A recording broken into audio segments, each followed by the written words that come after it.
Sa bahaging ito, alam ko inaantabayanan ninyo, mga taga City of Santa Rosa, Laguna, ang 42nd birthday ni Mayor Arlene Arcillas. Sa kanyang pagdiriwang ng karawan, siya din po ang nagbibigay. At higit sa lahat, pinaghahandaan din ng iba't ibang organisasyon ang pagsapit ng kanyang karawan na hindi lamang siya ang dapat magpasaya sa kanyang mga kababayan, kung hindi, ang kanyang mga kababayan ay nag-iisip din kung paano siya mapapasaya. Andito na po, Mayor Arlene Arcillas.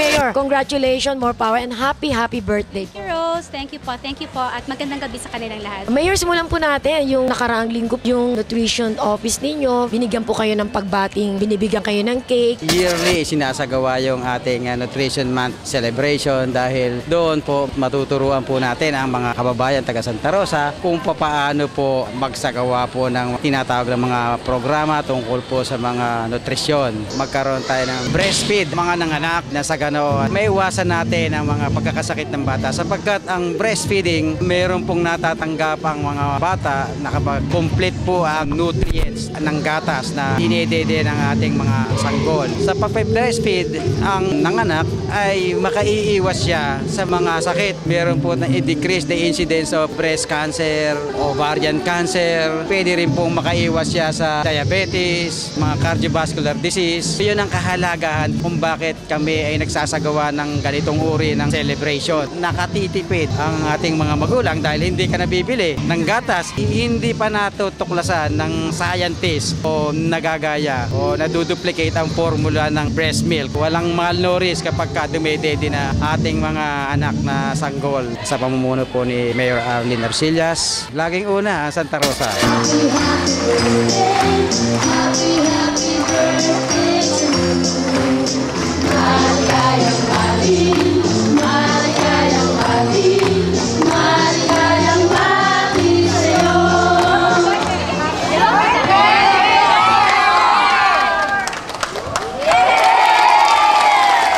Tapos sumunod po nito kinagabihan, meron po kayo sa Bellevue. Ano masasabi nyo? Nandun din po lahat ng malalapit na kaibigan. Opo, syempre po, kasabay ng aking kaarawan ay sinasabay natin ang awarding ng ating top taxpayer. Baliktad po yan kasi normally sinasabi nila, ang isinasabay ko ay ang birthday ko. Baliktad po, ang isinasabay ko sa birthday ko ay ang pagbibigay ng parangal, give honor to the taxpayers of the City of Santa Rosa because they make the City of Santa Rosa. Kung wala po sila, hindi po tayo makakapagbigay ng serbisyo. Ang sinasabay ko po, muli po, ay ang pag-award sa birthday ko. One way of showing that instead of giving honor to me during my birthday, I give honor to them. Personal, syempre po, ang preparasyon natin doon, it's not sa city government po. Congratulations po sa mga top taxpayers natin at maraming salamat po. Kundi po dahil sa inyo, wala po kaming income, syempre, at wala po kaming maibibigay na serbisyo sa taong bayan. Binabalik lamang namin ang binabayad nyo sa amin.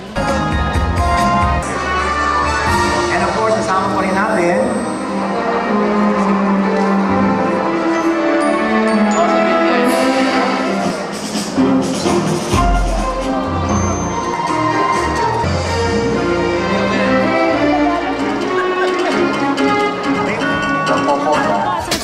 din ako sa ating mga bisita. Andun po ang ating mga congressman ng One Utak. Congressman Homer Mercado, si Congressman Dan Fernandez, si Congressman Egay San Luis po ay nandun din. Ang ating mga bukal nandun din po. Dumating din po si Governor, si Vice Governor, ang ating pong mga kaibigan na Mayor. Mayor Bing Linardia, Mayor Lendan Alonte, nandoon po. Si Senator Dick Gordon, thank you very much. He has always been with us ever since. He's a good friend of my father and a very good friend. Tagapag-alaga rin po ng inyong lingkod. Senator, talaga naman pong mahal na mahal kayo ng mga taga Santa Rosa. Sa mahalagang araw po ni Mayor Arlene, kasama po kayo. Kaibigan ko ang tatay ni Arlene, kaibigan ko ang nanay niya, kaibigan ko siya. And I've watched this young lady grow to be a very mature young lady and magaling, accomplished, maraming performance. Natutuwa ako sa mga ganyang ginagawa. Alam mo yung ang leader, hindi na may measure yan sa napagawa niya yung magandang city hall, napapagawa niya yung kanilang clean and green natin dito. But yung vibrancy, nakikita ko yung pagrespeto niya, tinuloy niya sa tatay niya na nire-respeto yung mga nagpe-pay ng taxes sapagkat dyan ang lakas ng bayan. Pag nabayad dyan, mas marami tayong may bibigay sa mga kababayan natin. Senator, samantalahin ko na rin po, tayo may programa po sa radyo sa Armed Forces Radio. Kamusta po muna yung inyong pong ginagawa ngayon para sa bayan? Nasa Red Cross ako for the last 44 years. Chairman ako ng Red Cross at ngayon at nung pang for the last 6 years, syempre inahanda natin ng Red Cross, modernize natin ng Red Cross, kabibigyan natin ng $2.4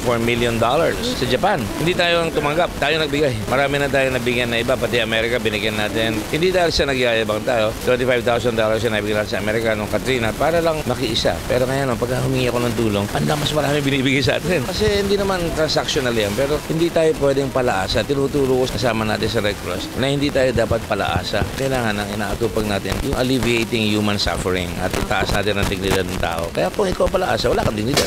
Happy birthday sa isa sa pinakamagaling, pinakamaganda at pinakagalanting mayor ng lalawigan ng Laguna. Congratulations, you've done a good job in the city of Santa Rosa. You picked up your father, Mayor Leon, left off. And ibang-iba na ang Santa Rosa ngayon, napakataas na ng annual gross income. Marami ang dumadagsang turista, marami na mamumuhunan negosyante. Tunay at totoong lungsod na makabago at tunay na totoong serbisyong makatao. Mabuhay ang Santa Rosa. Mabuhay ka, Mayor Arlene. Happy birthday. Tumatanda ka na. Sasamantalahin ko na rin po yung pagkakataon na batiin ng aking ate Mayora Arlene. Happy birthday, ate. I love you. Alam mo naman na ang binyan ay mahal na mahal ka. Saka na ako mangangampanya, malayo pa eh. Happy birthday, Mayor. Alam ko, maligaya ka na ngayon. Pero wish ko pa rin, lalo kang maging maunlad, may kapayapaan sa puso at in love para lalo kang lumigaya. Amen? Mayor, I wish you all the luck and mag-ingat lagi. Pinati ko ang ating magiting at maganda at masipag at mabait na punong lungsod sa kanyang kaarawan. Gusto ko ang lalawigan ng Laguna ay talaga itanghal na #1 sa buong Pilipinas, maski sa ibang bansa, sa buong mundo. Kaya Laguna, laging una. Kayang-kaya pag sama-sama. Mabuhay ang Laguna, mabuhay City Mayor Arlene Arcillas at lahat ng mga kawani at mga officials ng ating lungsod ng Santa Rosa. Alamin po natin mga kaibigan kung ano na po ngayon ang ginagawa ni Governor. As usual, ako hindi nagbabago. Ganun pa rin ang aking trabaho, magserbisyo sa tao. Ginawa ko na yung conference room namin na operating room para noon sa Kakalamba. Lumalapit ang mga magsiservisyo, mga biyaya. Bakit natin tatanggihan para sa ating mga kababayan? Doon naman tayo noted sa servisyon totoo. Nakikita kita lagi, napapanood ko. Sabi ko, naku talaga very close sa mga taga-Laguna to. Ano masasabi niyo sa apong niyo yan kay Mayor Arlene? Napakabait. Happy birthday, Arlene! Magkaroon sana ikaw ng mahabang buhay. Tagumpay sa iyong tungkulin bilang mayor ng Santa Rosa. Mahal na mahal kita, Arlene. Happy birthday, my dear Mayor Arlene Arcillas, the best mayor there is in the Southern Tagalog region. All the best and I wish you all the success. And I know she will get all her dreams to come true because of her drive, her vision, and determination to do all the best for the people of Santa Rosa. Sa lahat po hindi ko nabanggit, maraming salamat. Sabi ko nga po, I celebrate my birthday with the people I love most. And that is the city of Santa Rosa. Kaya makikita ninyo yung mga nandun po ay that is the city of Santa Rosa. Mga personal na kaibigan, pamilya po natin. At syempre po, thank you very much sa akin pong Bok, si Congresswoman Lani Mercado. Bok, thank you very much. You made that night very, very special. And of course, pasalamatan natin ang mag-asawa na nag-perform po for the first time yata nagkasama silang muli. Si Martin Rivera at Pops Fernandez. Thank you very much, Arnel Ignacio.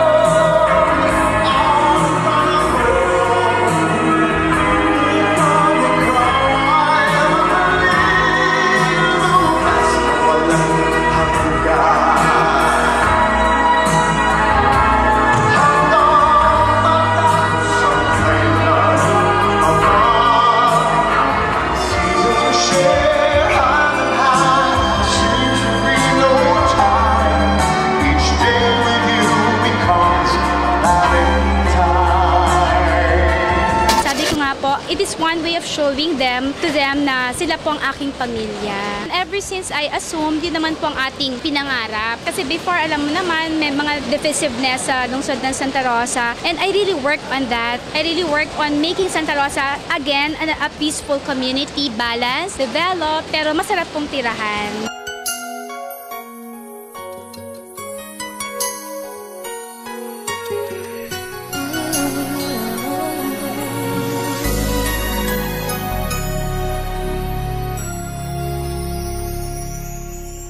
Thank you for teaching me how to love, showing me what the word means, what I've been dreaming of. And now I know that I could not do. Thanks to you for teaching me how to feel, showing me my emotions, letting me know what's real from what is not. What I've got is more than I'd ever hoped for, and a lot of what I've hoped for is thanks to you.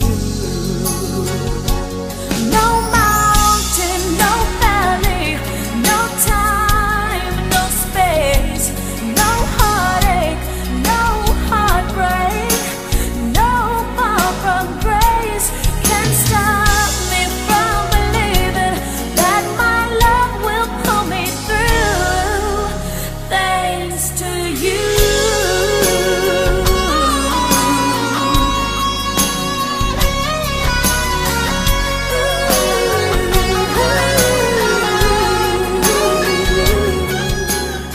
Happy birthday to you. Happy birthday, happy birthday, happy birthday to you. Kapag nasaktan ka ay huwag kang susuko. Kapag nagtagong ka ay huwag kang magtago. Di ka nag-iisa, kasama mo ako. Tawain mo na lamang di ka mabibigo. Kaibigan kita, kaibigan, Mina. Sino pa ang tutulong sa'yo kundi ang katulad ko? Kaibigan mo ako. Happy birthday to you. Happy birthday to you. Happy birthday, happy birthday, happy birthday to you. Happy birthday kay Mayor Arlene sa kanyang 42th na birthday. Ang masasabi ko lang sa kanya at ang wish ko sa kanya ay unang-una huwag siya magkasakit dahil maraming umaasa sa kanya dito sa lungsod ng Santa Rosa. Pangalawan ay sana'y malawakan pa niya ang kanyang pangunawa sa mga mamamayan sa lungsod ng Santa Rosa. Yung katawan niya, huwag niyang pabayaan. Oo, kasi minsan siyempre hindi mo maiwasan masyadong ma-stress. Minsan hindi na nga halos tutulog. Masaya naman siya sa ginagawa niya. Dahil sa yun ang iniwan sa kanya ng kanyang ama, yumaong aking asawa, Mayor Leon Arcillas, ang pamumuno at pagmamahal at pag-aaruga upang maitaas ang antas ng kabuhayan ng lungsod ng Santa Rosa. Isa sa pinakamaunlad na syudad sa buong Pilipinas ang Santa Rosa. Happy birthday at salamat sa iyo, Rose. Let us raise our glass and wish for more good things to come to my dear sister, Mayor Arlene, and the city of Santa Rosa.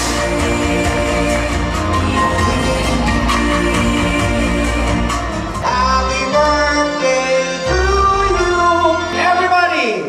Happy birthday to you. Happy birthday to you. Happy birthday, happy birthday. Happy birthday to you. Mag-wish kayo, ma'am. Okay.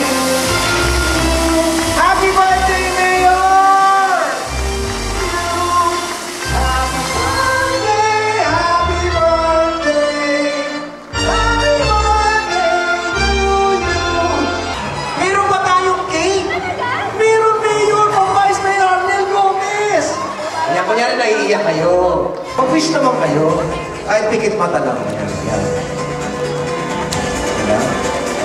We're only 18 barangays and I'm very happy also sa ating pong birthday celebration. Andun po ang ating mga kapitan. Kumpleto po sila. Thank you very much. Sama-sama tayo. Isa tayo sa lungsod ng Santa Rosa. Batang matalino po, nag-courtesy call din kanina kay Mayor. Ni-refer din sa amin ang sports office ninyo. Nag-gold siya. Sa Singapore po yung karate do. Sabi niya, pag may accomplishment ang kanyang mga kabayan, yun ang magandang birthday gift. So, ano ngayon ang birthday gift ng sports office? Nagbigay ng karangalan ng ating batang-bata na si Pierce Denver Dayot. Ay isa sa mga batang tinuruan namin doon sa programa ni Mayor Arlene yung pre-summer sports clinic sa Karate Do. Ngayon nanalo siya, pinadala ng lungsod ng Santa Rosa sa katatapos na Singapore Open International Karate Do Tournament.